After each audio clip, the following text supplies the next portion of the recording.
कि fashion designer Ritu की शादी गांव के जमींदार शेर सिंह से हो जाती है। लेकिन शहरी कामकाजी रितु का गांव में मन नहीं लगता। क्या सासू माँ, ये गांव में तो कुछ नहीं है, मेरा दिल ही नहीं लगता यहाँ, क्या करूँ मैं?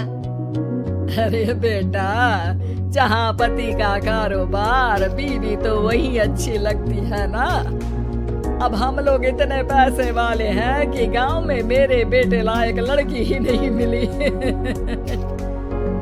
अरे माँ, मैं तो ये बोल रही हूँ कि क्या करूँ जिससे मेरा थोड़ा दिल लगे। अरे बेटा, मैं भी शहर की थी, यहाँ आकर मैंने गांव में स्कूल खोल लिया। बच्चों को पढ़ाती थी तो मन लग जाता था। तू भी कुछ देख ले जिससे गांव की बहू बेटियों का भला हो जाए और तेरे जमींदार ससुर जी का नाम भी हो जाए। रितु क्या करती? फैशन डिजाइनिंग वाले कपड़ों को गांव की औरतों पर कैसे ट्राई करती। लेकिन एक दिन, अरे क्या बात है डार्लिंग, बड़ी जल्दी उठ गई। और ये हाथ में फेविकॉल और कागज, कहाँ जा रही हो? मैंने सोच लिया है कि मैं अपना फैशन बुटीक खोलूंगी। गांव की औरतों को सजा धजा कर फैशन शो करूंगी और यहाँ की औरतों को भी शहर के फैशन से वाकिफ करवाऊंगी। फैशन और यहाँ की औरतें, अरे इन लोगों को तो बस चूल्हा चौका आता है। खाली समय में एक दूसरे के सर से जुएं निकालती हैं या फिर अचार पापड़ बनाती है।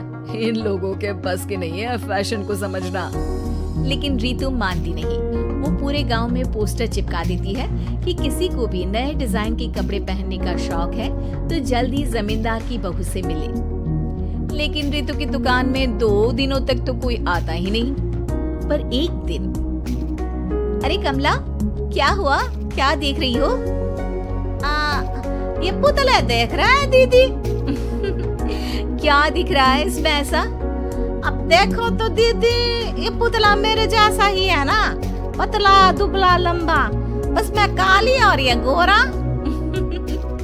तू ये बता, इस पुतले के कपड़े तुझे कैसे लग रहे हैं? अरे कपड़े तो बहुत ही सुंदर है दीदी, लेकिन तू ना बस कल इसी समय आ जाना और अपने जैसी 2-3 और को भी ले आना।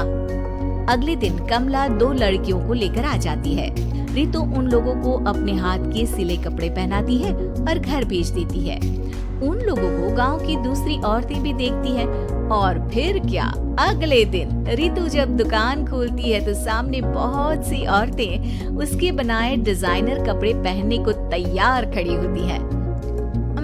तुम लोगों को कपड़े के साथ ही हल्के मेकअप और स्किन केयर की भी क्लास देनी पड़ेगी।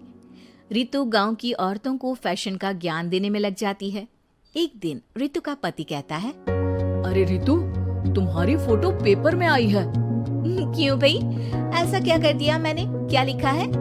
अरे लिखा है गांव में होगा अब फैशन वीक। अरे हाँ, कल ना कोई फोन आया था मीडिया वालों का, तो मैंने भी बोल दिया कि फैशन शो तो अब गांव में होगा। लग रहा है उसी की खबर बना दी है। तभी रितु को एक फोन आता है। हेलो, कौन बोल रहा है? जी मैं काम्या बात कर रही हूँ लुक में फैशन वीक से। हम लोगों ने आपका काम देखा। हम शहर वर्सेस गांव का फैशन थीम में एक फैशन शो आपके गांव में करना चाहते हैं। अरे वाह, ये तो बहुत ही अच्छी बात है।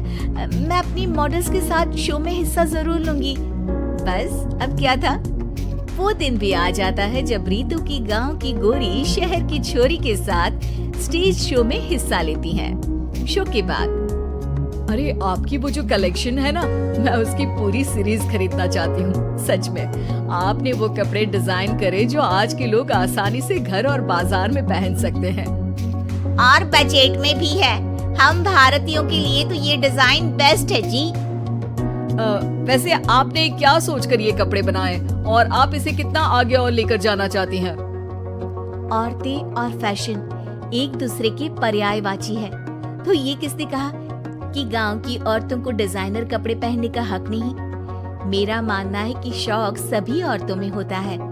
जरूरत है तो बस उसे जगाने की, उनके हिसाब और बजट के कपड़ों की जो मैंने बनाए और सबको पसंद भी आए।